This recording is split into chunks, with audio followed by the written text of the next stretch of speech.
Amber Cox stated this: "I think we control the controllables." Fever general manager Amber Cox said, "You are start prepping for obviously the college season, for what's going on internationally, planning out our scouting." Now, it sounds like they are introducing a scouting department for overseas players. Now, from my understanding, they did not have an overseas scouting department. Now, both domestically and internationally, we are talking to all players, doing exit interviews, obviously focus on developmental plans to finding out what their needs are and how we can support them. So really, just focus on what we can control, and as things roll out, we'll be ready to go. The biggest thing planned is... All right, buckle up, because what just dropped from the Indiana Fever front office is absolutely game-changing. We're talking about a complete roster evolution that could transform this team from playoff contenders to championship dominators. Amber Cox, the Fever's general manager, just revealed their master plan for the 2026 season. And honestly, some of this information has me shook. We're talking overseas scouting, superstar acquisitions, and a strategy that could either save or destroy the Caitlin Clark era. But before we dive into the details, you need to understand something. The clock is ticking. Halloween is the deadline for the CBA agreement, which means we're about 2 weeks away from everything potentially changing. And here's the kicker. The Fever only have 3 players under contract right now. 3, Caitlin Clark, Aaliyah Boston, and Dyrus Dantes. That's it. Everyone else up in the air. So when Amber Cox started talking about their 2026 plans, you better believe every Fever fan was listening with bated breath. The biggest storyline going into this offseason is going to be Caitlin Clark, Indiana Fever 2026 team. How is they going to build this team to be a super team? I told y'all, I'm sick of playing. We need to damn near solidify us a championship. We need to be up there with the likes of the Las Vegas Aces, the New York Liberty. We need superstars on this team. I'm tired of mediocre role players. We need to build around our 4 core pieces we already got and surround them with others. Control the controllables.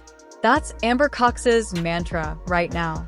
And honestly, it's probably the smartest approach given the absolute chaos surrounding the WNBA right now. But let's break down what she actually revealed, because this is where things get really interesting. For the first time ever, the Fever are implementing a full-scale international scouting department. Now, if you're thinking, wait, they didn't have that before. You're not alone. I had the same reaction. Here's a franchise that's been struggling to build around generational talent, and they didn't even have scouts looking at overseas players. That's like trying to win a championship with one hand tied behind your back. But here's where the strategy gets fascinating. The Fever aren't just looking at any international players. They're specifically targeting Olympians, championship-proven veterans, and players who bring their own fan base. We're talking about players with baggage. And I mean that in the best way possible. Players who come with Louis Vuitton luggage full of experience, accolades, and winning mentality. We need superstar players. This is the make or break year for the WNBA as a whole, but especially the make or break year for Caitlin Clark fandom. See, Caitlin Clark fandom was at an all-time high in 23 and 24. Certain things happens in the league that kind of derailed the Caitlin Clark hype. Well, basically derailed the Caitlin Clark effect. Hence, the WNBA pretty much letting players that saw her in year 1, that derailed it. In year 2, Stephanie White kind of taking her off the ball kind of derailed it. But more importantly, the damn WNBA referees hella derailed it. So right now, Caitlin Clark fandom is not what it used to be. Look at the jersey sales, ticket sales, and stuff like that. That's right now. And you know what? That energy right there is exactly what Fever fans are feeling right now. We're done with mediocrity. We're done with good enough. The Caitlin Clark era demands more than just making the playoffs. But here's the reality check that nobody wants to talk about. The Caitlin Clark effect is cooling down. I know that's controversial to say, but look at the numbers. Jersey sales are down. Ticket sales aren't what they were in 2023 and 2024.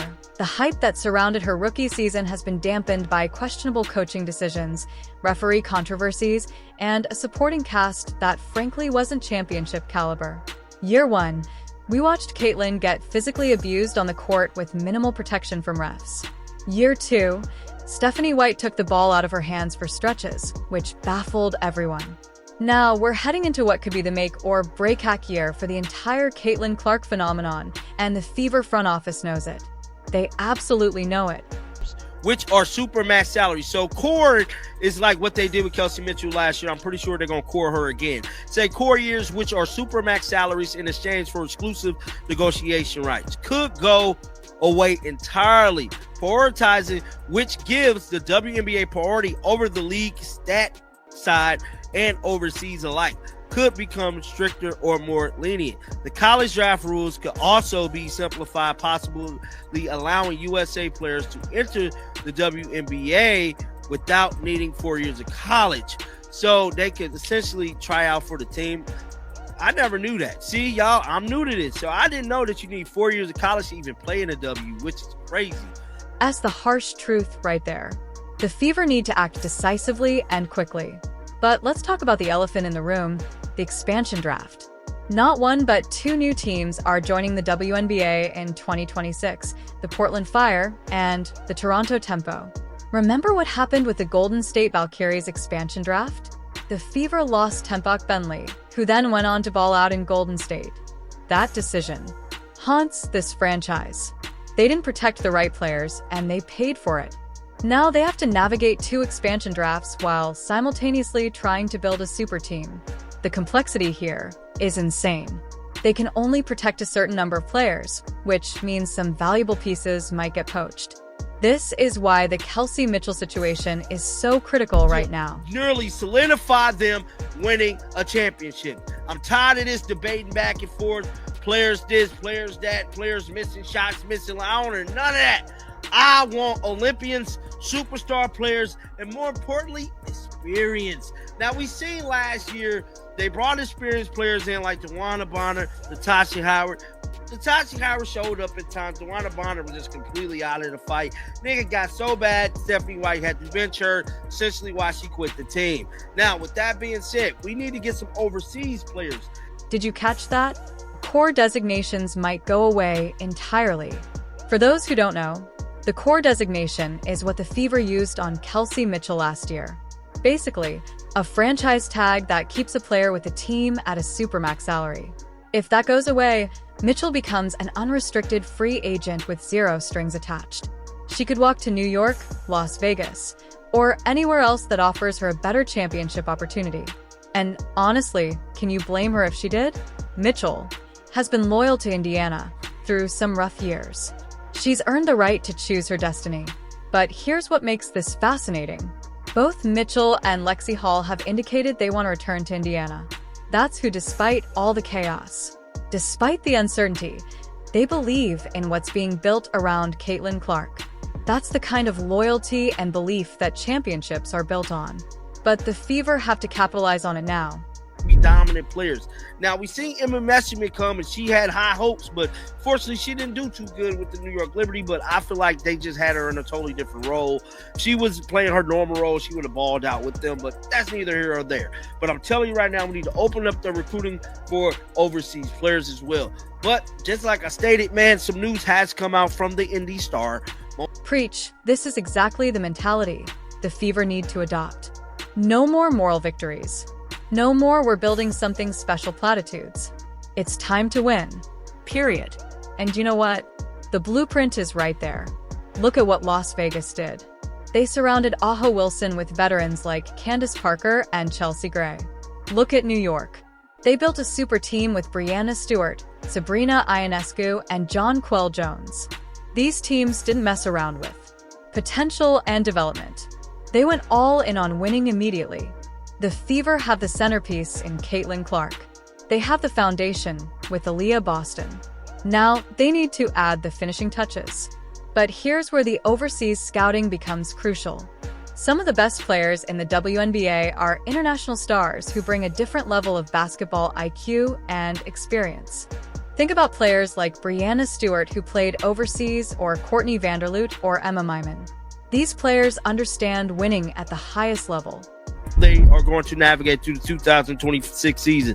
The stadium, it's hard to know what the Indiana Fever will do this offseason. There are a lot of unknowns this season in the WNBA. All but 2 league veterans are free agents, and some will say shape or form the expansion draft. It's upcoming with 2 teams, the Portland Fire and the Toronto Tempo, slated to join in 2026. So not 1 team is joining this year, 2 teams. So we remember last year how it went when we lost Timmy Figman late, which was one of the worst decisions they ever could have fricked. Speaking of Emma, that's actually a perfect case study of what can go wrong with international talent. She came to New York with high expectations, but was used in a role that didn't maximize her strengths. The Fever can't make that mistake.